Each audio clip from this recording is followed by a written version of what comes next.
भावार्थी को प्रणाम करता हूँ, सभी को राम राम। वर्ल्ड ज्योग्राफी में हम चल रहे हैं और हम बात कर रहे थे आपका महाद्वीपों की। तो महाद्वीपों में चलते हैं, चलिए शुरुआत करते हैं। कल हमने महाद्वीप आपका क्षेत्रफल के अनुसार, जनसंख्या के अनुसार ये हमने जान लिए। अब बात करते हैं आगे। आप ये सातों महाद्वीप जो देख रहे हैं, इनमें से आप देख रहे हैं 3 महाद्वीप जो है वो एक साथ जुड़े हुए हैं, ठीक है। और बाकी के जो 4 हैं वो आपको अलग अलग नजर आएंगे। ये 3 एक साथ जुड़े हुए नजर आएंगे और बाकी 4 आपको अलग अलग नजर आएंगे। इस मैप में अंटार्कटिका नहीं नजर आ रहा है आपको, नीचे की तरफ है। अब यहां बात करें, ये तीनों जो महाद्वीप एक साथ नजर आ रहे हैं, ये आपका आपका रशिया जो पार्ट है, रूस, ये विश्व का क्षेत्रफल में सबसे बड़ा देश है, ठीक है, जो कि 2 महाद्वीपों में अप्लाई होता है, यूरोप में भी और एशिया में भी। क्वेश्चन आपसे पूछा जाएगा कि विश्व के कौन से देश हैं जो 2 महाद्वीपों में अप्लाई होते हैं। तो 2 ही देश हैं जो 2 महाद्वीपों में आएंगे, एक आपका रशिया और एक आपका तुर्की, ठीक है। 2 देश हैं जो 2 महाद्वीपों में आते हैं, एक आपका रशिया और एक आपका तुर्की। तुर्की को एशिया का प्रवेश द्वार भी कहा जाता है, याद रखना, तुर्की को एशिया का प्रवेश द्वार। प्रवेश द्वार का मतलब है कि आप जो है यूरोप से एशिया में आने के लिए डायरेक्ट आप कहां घुस सकते हैं, तुर्की में घुस सकते हैं। इसीलिए तुर्की को एशिया का प्रवेश द्वार कहते हैं। अब रशिया का फैक्ट एक जानिएगा।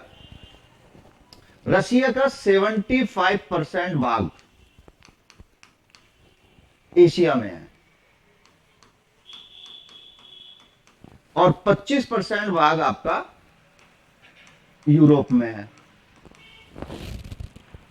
अब जनसंख्या, ये है आपका क्षेत्रफल, लेकिन अगर जनसंख्या की बात करूं, पॉपुलेशन की बात करूं, तो इसका उल्टा कर दो। पॉपुलेशन 75% पॉपुलेशन जो है रशिया की वो आपका यूरोप में है और 25% जनसंख्या आपकी एशिया में। जो एशिया का भाग है वो ज्यादातर भाग जो है वो बर्फीला भाग है, जिसमें जनसंख्या कम और क्षेत्रफल ज्यादा है। क्लियर। अब यहां से आपके 3 क्वेश्चन आपको पूछे जाते हैं ज्यादातर। एक क्वेश्चन पूछा जाएगा कि जो एशिया और यूरोप एक साथ मिले हुए हैं, क्वेश्चन कहेगा एशिया को यूरोप से कौन अलग करता है, यानी कि किस ऐसी कौन सी बॉर्डर लाइन है जिसके द्वारा हम कह सकते हैं ये यूरोप का पार्ट है और ये आपका एशिया का पार्ट है।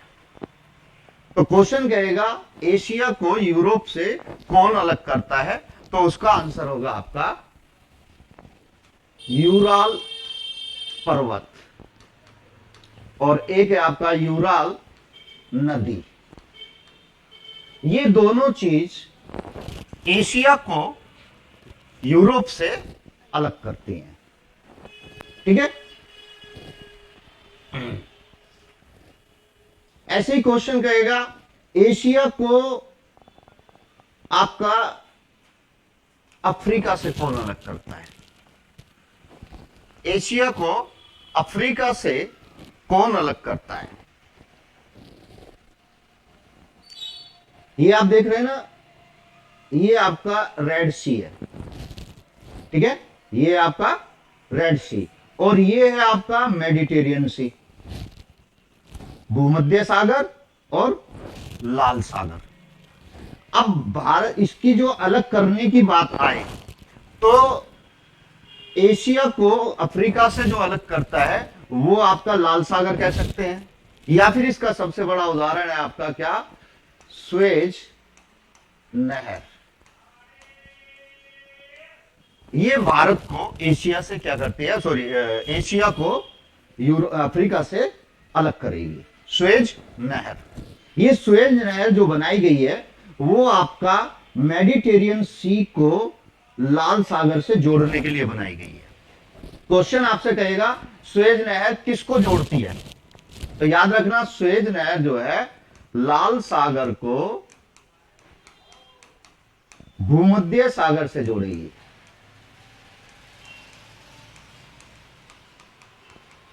रेड सी को मेडिटेरियन सी से।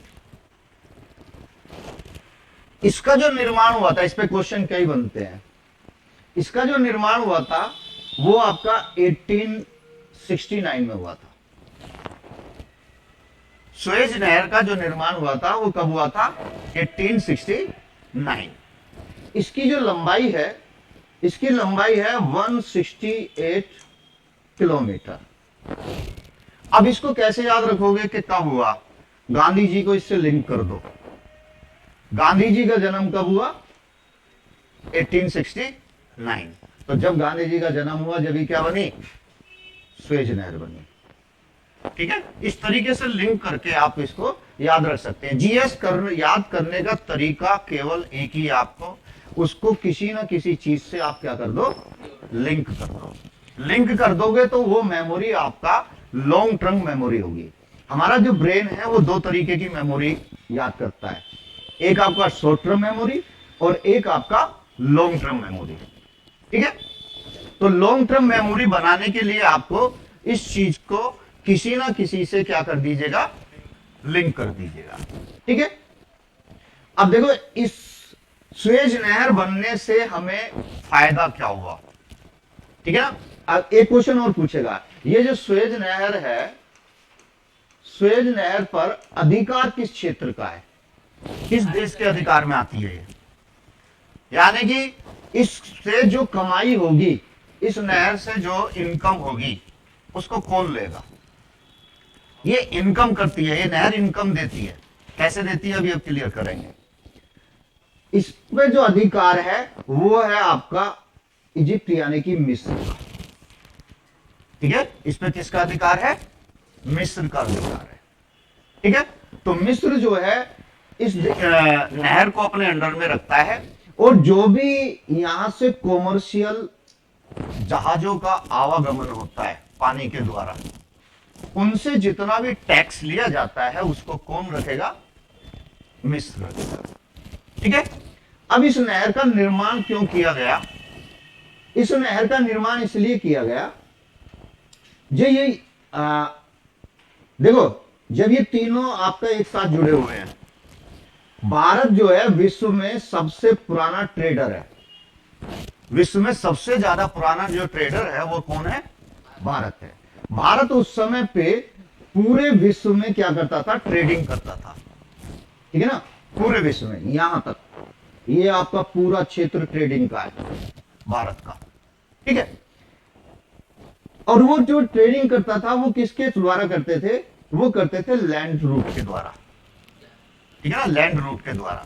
लेकिन अब हुआ क्या बाद में कि लैंड रूट से, जब यहां से हमें लैंड रूट से ऐसे जाना है, मान लीजिएगा यूरोप जाना है, तो यहां से यहां तक जाने में बहुत सारे देशों को हमें क्या करना पड़ेगा, क्रॉस करना पड़ेगा, और हर देश को हमें क्या देना पड़ेगा, टैक्स देना पड़ेगा। ठीक है, जिसको हम सीमा शुल्क बोलते हैं। टोल टैक्स नहीं बोलते उसको, सीमा शुल्क, एक्साइज ड्यूटी। ठीक है, टोल टैक्स अलग चीज है। अब ये, और दूसरी बात क्या थी यहां पे कि एक तो टैक्स तो देना ही पड़ता था, दूसरा यूरोप वासियों को इधर घुसने के लिए ये जो देश थे खाड़ी देश, यहां पे लूटपाट भी हो जाया करती थी।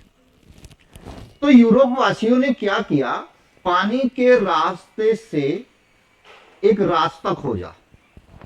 पहला व्यक्ति वो यूरोप से और कहां तक आया, वो आया यहां तक, अफ्रीका तक। ठीक है ना, यहां तक आया है और यहां से क्या चला गया, वो वापस चला गया। फिर उसके बाद में आया Vasco D gamma. Vasco D gamma ने यहां तक का तो रूट खोज चुके थे, वास्को डी गामा ने यहां से आगे का रूट बनाया और वो कहां पहुंच गया, भारत पहुंच गया। तो हम जो पढ़ते हैं ना कि भारत की खोज किसने की, वास्को डी गामा ने खोज नहीं की, उसने केवल रास्ते की खोज की है जिससे पानी के रास्ते से जो भारत में आ जा सके, ठीक है ना। तो ये जो है आपका, उसने वास्को डी गामा ने क्या की, खोज की। अब जो व्यापार होता था वो इस तरीके से होता था। अब ये बहुत लंबा रूट हो गया। जब ये सुएज नहर बन गई, सुएज नहर में क्या किया, इसको यहां से इससे जोड़ दिया, ठीक है। अब क्या हुआ, यहां से लोग यहां मेडिटेरियन सी में आ गए, और मेडिटेरियन सी से होते हुए सुएज नहर होते हुए कहां गए, लाल सागर, और लाल सागर से होते हुए कहां गए आपका अरेबियन सी, और अरेबियन सी से कहां गए, इंडिया। तो अब ये शॉर्ट रूट हो गया, यानी कि शॉर्ट रूट में लगभग 7,000 किलोमीटर की दूरी क्या हो गई, कम हो गई। पहले ऐसे घूम के जाते थे, ठीक है, और अब जो है यहां से घूम के आते। तो ये 7,000 किलोमीटर की दूरी क्या हो गई, कम हो गई। क्लियर। तो हमने इन तीनों को अलग अलग कर दिया, ठीक है। एशिया अलग हो गया, यूरोप अलग हो गया, और अफ्रीका अलग हो गया। ऐसे ही आप देखेंगे कि ये आपका नॉर्थ अमेरिका और ये साउथ अमेरिका, ये भी लगभग जुड़े हुए हैं। अब यहां से क्वेश्चन पूछेगा आपसे कि उत्तरी अमेरिका को दक्षिणी अमेरिका से कौन अलग करता है, ठीक है ना। उत्तरी अमेरिका को दक्षिणी अमेरिका से कौन अलग करेगा, तो ये करती है आपका पनामा नहर, ठीक है ना, पनामा नहर या पनामा संधि भी बोल देते हैं इसको। तो ये आपका यहां पे है, यहां से क्या है, आवागमन होता है। क्लियर। पनामा नहर। अब आगे चलते हैं, आगे हम इसमें बात करेंगे। पहले आपका विश्व में देशों की संख्या कितनी है, ठीक है ना, विश्व में देशों की संख्या कितनी है। अगर हम यूएनओ के अकॉर्डिंग चलें, हम एक वीडियो बनाएंगे यूएनओ पे भी, यूएनओ पे बहुत क्वेश्चन आते हैं। यूएनओ यानी कि यूनाइटेड नेशन ऑर्गेनाइजेशन, ये संस्था कैसे बनी, किस चीज के लिए बनी, इसके कार्य क्या क्या है, इसकी एक वीडियो अलग बनेगी, ठीक है। यूएनओ के अकॉर्डिंग आपका 193 देश जो हैं वो यूएनओ के क्या है, सदस्य हैं। आज के टाइम में 193 यूएनओ के क्या है, सदस्य हैं। और 2 देश ऐसे हैं, सॉरी 6 देश ऐसे हैं जो आपका यूएनओ के सदस्य नहीं है, ठीक है ना। 193 सदस्य हैं और 6 देश ऐसे हैं जो इसके सदस्य नहीं है, यानी कि 199 हो गए। लेकिन अगर बात करें टोटल देश की तो लगभग 264 देश है जो आज भी किसी ना किसी के अंडर में है, ठीक है। तो अगर हम भी बात करेंगे कि कितने देश हैं, तो हम बात करेंगे कि 193 तो आपका यूएनओ के सदस्य है और 6 जो है वो यूएनओ के सदस्य नहीं है। जैसे एग्जांपल के लिए एक देश बताता हूं, विश्व का सबसे छोटा देश कौन सा है, विश्व का सबसे छोटा देश, विश्व का सबसे छोटा देश है वेटिकन सिटी, वेटिकन सिटी, ठीक है। ये विश्व का सबसे छोटा देश है। इसका जो एरिया है वो मात्र 0.44 किलोमीटर स्क्वायर है, ठीक है ना। ये यूरोप में है। कहां है ये, यूरोप में। और इस देश में ना तो अपनी कोई आर्मी है, ना कोई यहां प्रशासन है। यहां पूरे देश पर क्या है, एक चर्च है बस। विश्व का सबसे बड़ा जो चर्च है वो यहीं पे है। सारा शासन यहां किससे होता है, चर्च से होता है। क्लियर। तो ये वेटिकन सिटी जो है ये यूएनओ का मेंबर नहीं है, क्योंकि जो यूएनओ का मेंबर बनेगा उसको यूएनओ को आपका एक तरीके से अनुदान भी देना पड़ेगा, ठीक है। जब भी तो यूएनओ चलेगा, यूएनओ के पास पैसा कहां से आएगा, सब देशों से पैसा इकट्ठा होता है, ठीक है। अब हम यहां आगे बात करते हैं कि देशों की संख्या की हमने बात करी, तो आपसे क्वेश्चन पूछेगा कि भाई ये जो 7 महाद्वीप हैं, किस महाद्वीप में कितने देश हैं, ठीक है, ये बात करेगा। अगर आपसे क्वेश्चन पूछा जाता है कि विश्व में सबसे ज्यादा देश किस कॉन्टिनेंट में है, तो वो आपका आंसर आएगा अफ्रीका। अफ्रीका में 54 कंट्रीज है, ठीक है ना। अफ्रीका में कितनी है? 54 कंट्रीज।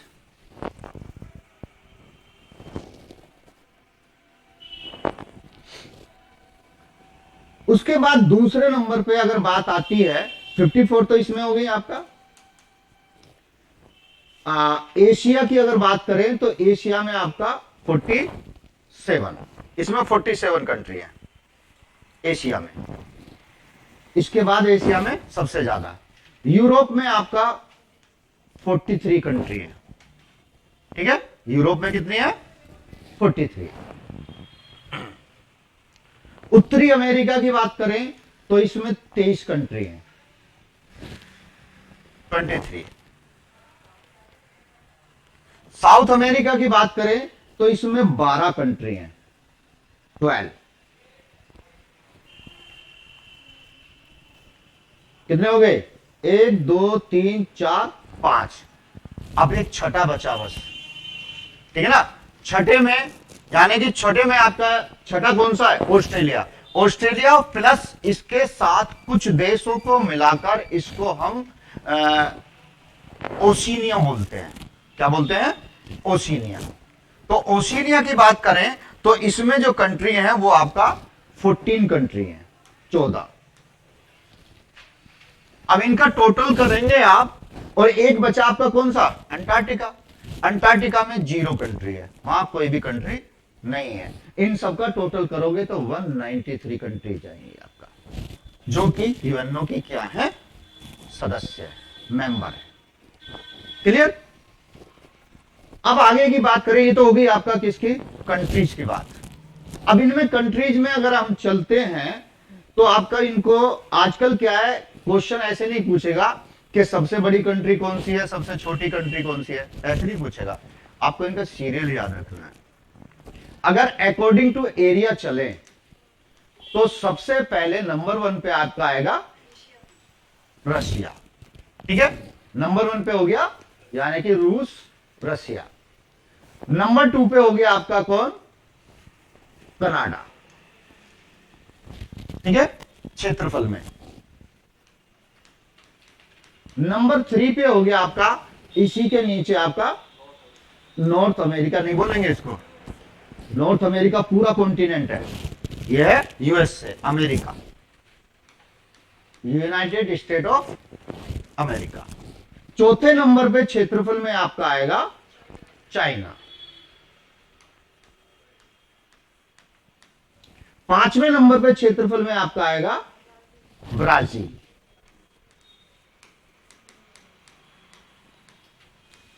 6ठे नंबर पे आपका आएगा ऑस्ट्रेलिया।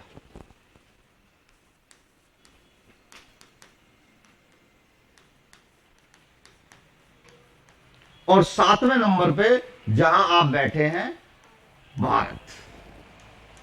तो हमें भारत तक की याद रखने हैं बस, ठीक है ना। ये क्षेत्रफल में 7 बड़े देश हैं, ठीक है ना। ये क्षेत्रफल में 7 बड़े देश हैं। क्लियर? देशों के बारे में तो अभी हम बहुत बात करेंगे, आगे आगे आपका चलेंगे। अभी हम कॉन्टिनेंट के बारे में चल रहे हैं। अब एक क्वेश्चन पूछेगा, कॉन्टिनेंट में कौन सा कॉन्टिनेंट है जिसमें तीनों रेखाएं, तीनों रेखाएं कौन कौन सी? पहली रेखा आपका ट्रॉपिक ऑफ कैंसर, दूसरी आपका इक्वेटर, और तीसरी आपका ट्रॉपिक ऑफ कैप्रिकॉर्न, यानी कि कर्क रेखा, विषुवत रेखा और मकर रेखा। तीनों पास होकर गुजरती हैं। एक ही महाद्वीप है केवल जहां से ये तीनों रेखाएं होकर गुजरती हैं। ये आपका 23.5 डिग्री नॉर्थ में है, ये आपका 0 डिग्री पे है, और ये 23.5 डिग्री आपका साउथ में है, ठीक है ना।